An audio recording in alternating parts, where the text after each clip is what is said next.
This is my second video about historic houses in Connecticut that were once the homes of writers. I've written posts about these houses on my website, historicbuildingsct.com. And if you enjoyed this video, please consider subscribing to the channel and hitting the like button. In this video, I'll be talking about the house on the left, which is located in Southington, and the one on the right, which is located in Southbury. At one time, the Southington house was the home of Jesse Olney, and the Southbury one was the home of Samuel Griswold Goodrich, who wrote under the pen name Peter Parley. They may not be so well known today, but in the early 19th century, these men were household names to children throughout the country, because they wrote some of the best-selling fact-based books for kids and school textbooks of the time.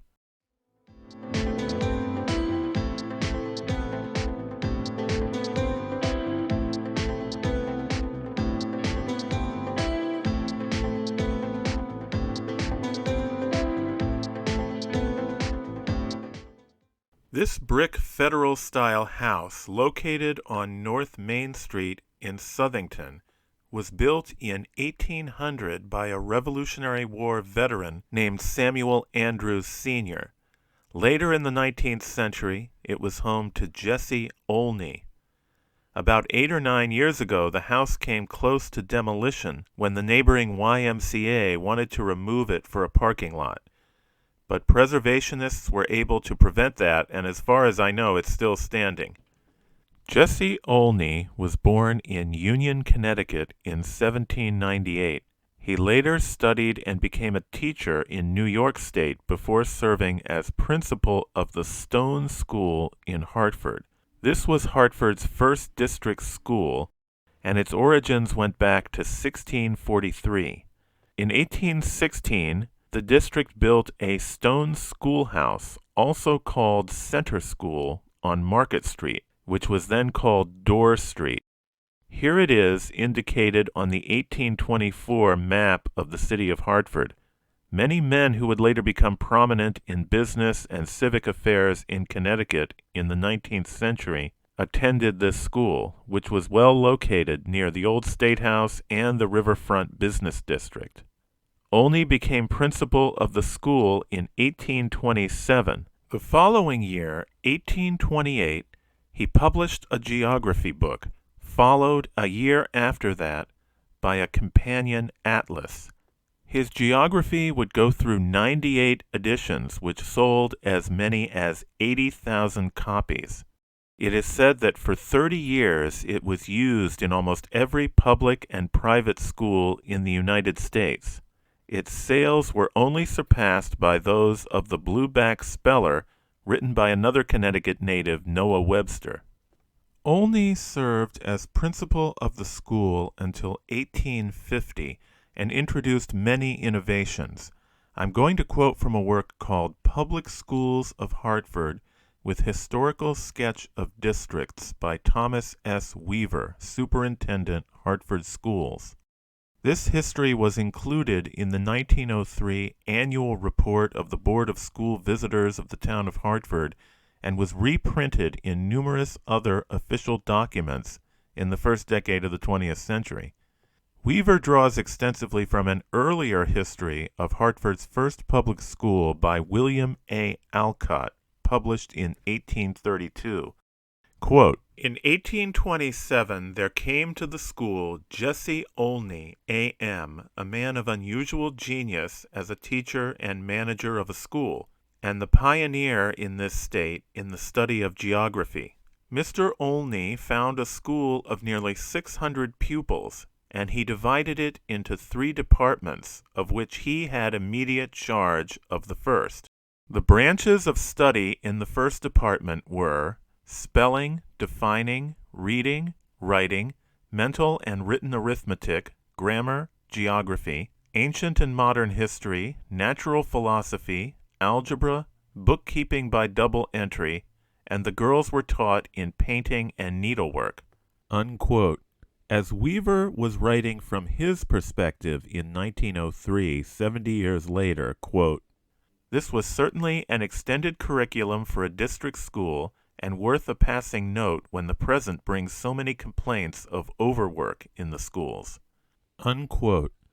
Writing further about the school as run by Alcott, Weaver writes, quote, "The textbooks used were Webster's Elementary Spelling Book, the New Testament, Olney's National Preceptor, Colburn's First Lessons in Arithmetic Mental, Dayball's Arithmetic, Murray's Grammar, Olney's Geography, Hale's United States History, Comstock's Natural Philosophy, and Day's Mathematics.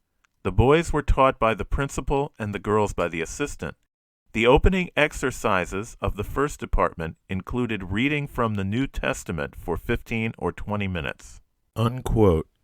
Weaver continues to paraphrase and comment on the earlier work by Alcott as follows, quote, "The Hartford School has attempted to keep the pupils constantly employed and to interest them. The lessons are very short, and all reading is in a pitch of voice perfectly natural, and there is no jumping at a pause.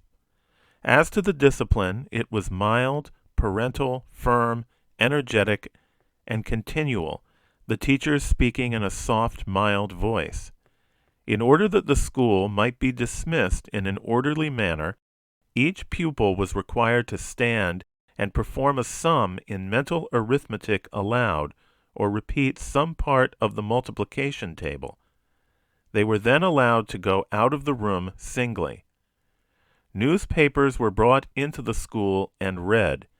Imaginary travels of pupils were described on the maps, and a publication known as the Juvenile Rambler was read in the school. 2 boxes of minerals for special study were also a part of the equipment." Unquote. The children also had regular thinking exercises where they were each asked to recall some fact they had heard, read about, or observed. As Alcott wrote, quote, "In some cases the exercise consists wholly of asking each other ingenious questions on a former reading lesson or story which they have heard. Questions of a moral nature are occasionally asked which would puzzle the philosopher or metaphysician." Unquote. With the success of his geography textbook, Olney gave up teaching to focus on writing more books. He moved to Southington in 1833 and lived there until 1854 when he moved to Stratford. That's where he died in 1872. Among his numerous books were more geographies, a series of readers, a math book, and a history of the United States. But it was in geography that he'd made his most significant contribution. As Ellen Brainerd Peck wrote in an article on early textbooks in Connecticut that appeared in the Connecticut Quarterly in 1898, quote, "Olney's geography marked an epoch in the theory of this science and in the method of its instruction. It was a decided and revolutionary advance when new and different theories were developed and made practicable, when the old ways of teaching were put aside by the vigorous ideas of a practical instructor. Olney keenly felt the lack in geographical class books then in vogue, and his dissatisfaction brought about the fortunate result of the new system and the entire change in geographies. For Olney utterly discarded the old plan of teaching this study, which was long and roundabout, and which started with the solar system and then worked its way through a labyrinth of explanation until at last it came to the earth. Olney abandoned all this and began with the concrete, whence he worked to the abstract, with the near at hand, and from there he went to the distant. By this method the pupil became familiar with the earth's surface and with the geographical terms as applied to home objects, and thus he could the more easily comprehend the subject when he came to study the distant countries." Unquote. Later editions of Olney's geography were also notable for integrating numerous images with his text.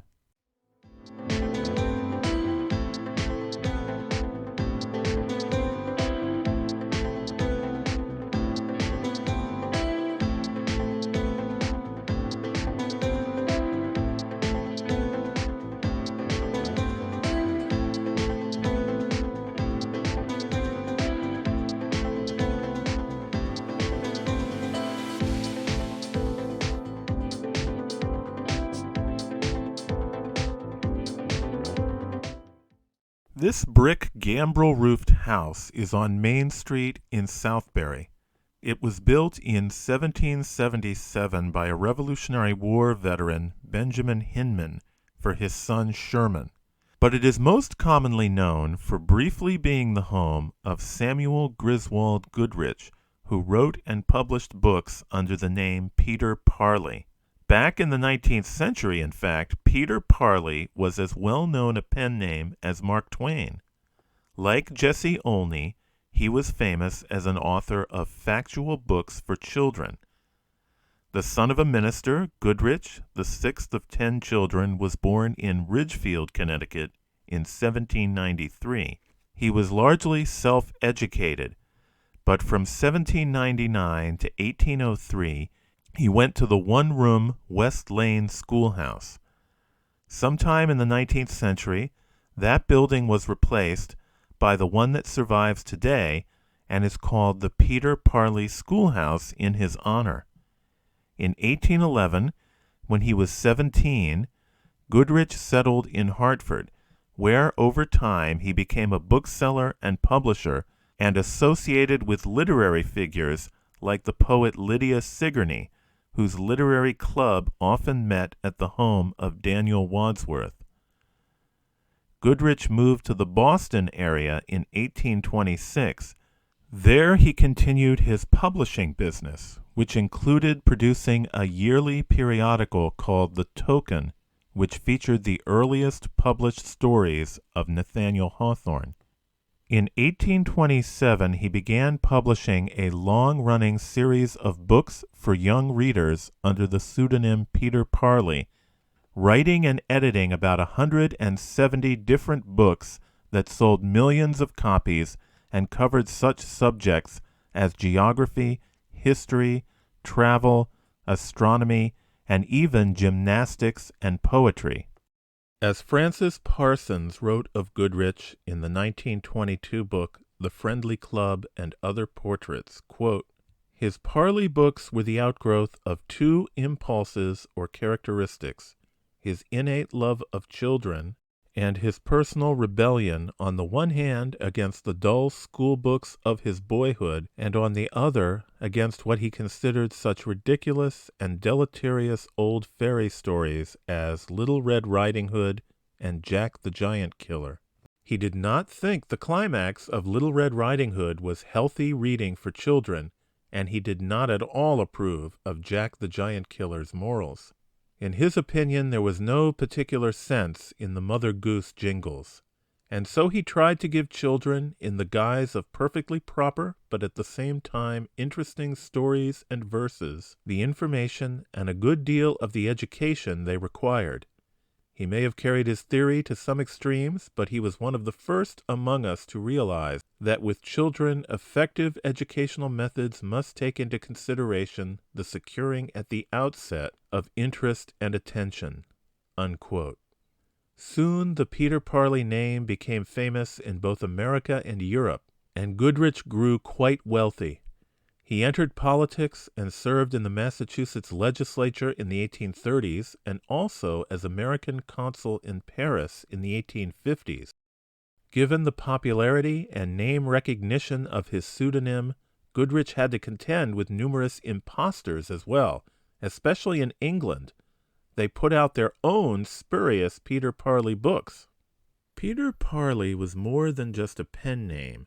He was a literary creation as well, often presented in the book's frontispieces as an elderly man with a cane.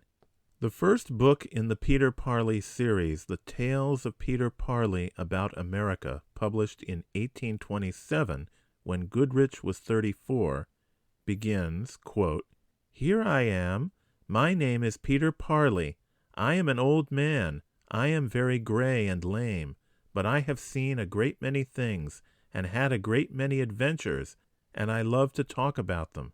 I love to tell stories to children, and very often they come to my house, and they get around me, and I tell them stories of what I have seen and of what I have heard." Unquote. In that same book, using the first person, Peter Parley describes a journey down the Connecticut River that he took when he was 12 years old. Since I focus so much on the city of Hartford in this channel, I'll quote from the book as a further example of his storytelling style. Quote, "I remember there was a house there, standing on a hill, owned by Mr. Willis, the frame of which was brought from England. In front of the house there was a large oak tree, in which many people hid the charter of Connecticut many years before. The charter was a piece of parchment resembling paper, on which a king of England, Charles II, had written a promise that the people of Connecticut should be free. When you go to Hartford, you can see this charter in the museum. When Charles II died, his brother James II became king in England. Now James sent Sir Edmund Andros over to get away the charter, but the people would not let him have it, and they hid it in the old oak tree in front of Mr. Willis's house. You can see this tree and the house, too, of which I have been speaking, for they both remain to this day, although this affair occurred about 140 years ago. The house, however, is fitted up and looks like a new one." Unquote. Of course, the house is long gone, and the charter oak itself came down in a storm in 1856. Goodrich's publishing business also included magazines and textbooks. Like Jesse Olney, Goodrich was one of the most prolific authors of geography books. He wrote or published 28 geographies and 5 atlases, some under his own name and some under the Peter Parley name. Both Olney and Goodrich played an important role in increasing the profile of geography in American education and culture. Like Olney's books, Goodrich's books were profusely illustrated. In fact, I wonder if the illustrations that started to appear in later editions of Olney's books were perhaps influenced by those in Goodrich's. Also, like Olney, Goodrich's books often display his prejudices about other cultures, with his biases being presented as facts. His books also feature a liberal dose of moral teaching in line with the religious thinking of 19th century America. In Peter Parley's Common School History, children also learned the precise dates of the creation of the world, the deluge, and the confusion of tongues. After several years living in Europe in the 1850s, Goodrich returned to the United States and lived for a time in New York City before purchasing the brick house in Southbury. As his daughter, Emily Goodrich Smith, recalled in Peter Parley as Known to His Daughter, which appeared in the Connecticut Quarterly in 1898, quote, "The quiet people of the little village of Southbury had rather dreaded the coming of a city family to their midst, but they learned one and all to value him as a neighbor and friend, and when one day in May 1860 the stage driver came up the street calling out, 'Mr. Goodrich is dead! Mr. Goodrich is dead in New York!' there was mourning indeed. But it was only too true. He had gone down to the city Monday on business, and on Wednesday had passed away while quietly talking to my brother in his home. Most of the family were at Southbury." Unquote. The funeral service was held in New York City, and Goodrich's body was transported by train to Southbury, where crowds gathered on the hill in front of his house to pay their final respects. He was buried in God's Acre, the old burying ground in Southbury.